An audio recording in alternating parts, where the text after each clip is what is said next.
ರಾಜ್ಯದ ಜನತೆಗೆ RSSನವರ ಸಂಸ್ಕಾರದ ಬಗ್ಗೆ ಇವತ್ತು ಮಾತನಾಡ್ತೀನಿ. BL ಸಂತೋಷ್ ಸರ್ ಅಂತ ಒಬ್ಬರಿದ್ದಾರೆ. RSS ಸಂಘಟನೆಯಿಂದ ಮೇಲ್ ಬಂದವರಂತೆ. ಅವ್ರಿಗೀಗ 59 ವರ್ಷ ವಯಸ್ಸು. ಮೋಸ್ಟ್ಲಿ ಭಾಳಷ್ಟು ಜನ ಕನ್ನಡಿಗರಿಗೆ ಅವ್ರಿಗೆ ಗೊತ್ತಿರಲ್ಲ, ಅದಕ್ಕೆ ಹೇಳ್ತಾ ಇದ್ದೀನಿ ಅವ್ರ ಬಗ್ಗೆ.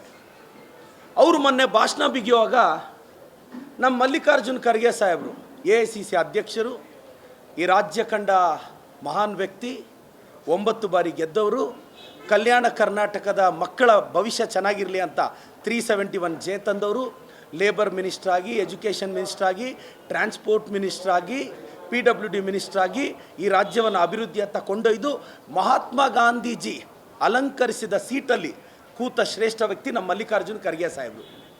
ಪ್ರಿಯಾಂಕ್ ಖರ್ಗೆ ಸಾಹೇಬ್ರ ಬಗ್ಗೆ BL ಸಂತೋಷ್ ಅವರು ಮಾತಾಡುವಾಗ ಅದೇನೋ ರಜಾಕರ ಆಡಳಿತ ಬಂದಾಗ ಅವರು ಅವ್ರ ಅಪ್ಪ ಅನ್ನೋ ಪದಗಳನ್ನೆಲ್ಲ ಬಳಸಿದ್ದಾರೆ.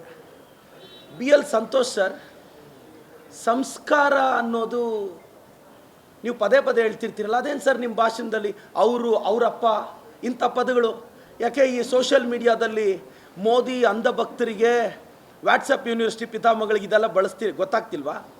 ಅಲ್ಲ, ಖರ್ಗೆ ಸಾಹೇಬರು ನಿಮಗಿಂತ 20-25 ವರ್ಷ ದೊಡ್ಡವರು, ವಿರೋಧ ಪಕ್ಷದ ನಾಯಕರು, ಅವ್ರಿಗೊಂದು ಗೌರವ ಕೊಡಬೇಕು ಅನ್ನೋ ಕನಿಷ್ಠ ಕಾಮನ್ ಸೆನ್ಸ್ ನಿಮಗಿಲ್ಲದೆ ಇದ್ದರೆ ನೀವೇನು ಸಂಸ್ಕಾರ ಕಲ್ತಿದ್ದೀರಾ ಸರ್?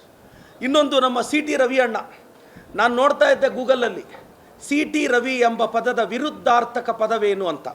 CT ರವಿಯ ವಿರುದ್ಧಾರ್ಥಕ ಪದ ಒಳ್ಳೆತನ, ವಿರುದ್ಧಾರ್ಥಕ ಪದ. ಭಾಳಷ್ಟು ಜನ ನೋಡಿ, CT ರವಿ ಅಣ್ಣ, ನೀವು ಬಾಯಿಗೆ ಬಂದಂಗೆ ಮಾತಾಡ್ತೀರಾ.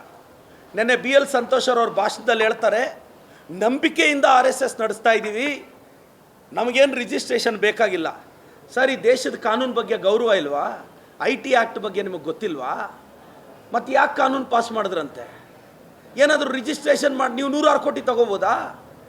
ಮತ್ತು ಹರ್ಘರ್ ತಿರಂಗ ಯಾತ್ರಾ ಸ್ಟಾರ್ಟ್ ಮಾಡಿದ್ರು BJP ಅವರು.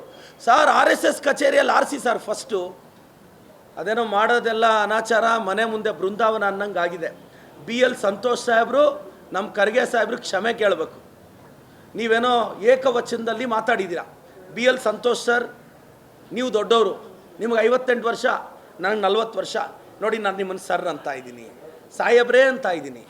ನೀವು ಇದೇ ಪದಗಳನ್ನ ನಮ್ಮ ನಾಯಕರಿಗೆ ಕೊಡಿ ಅಂತ ನಾನು ವಿನಂತಿಸ್ತೇನೆ ಸರ್.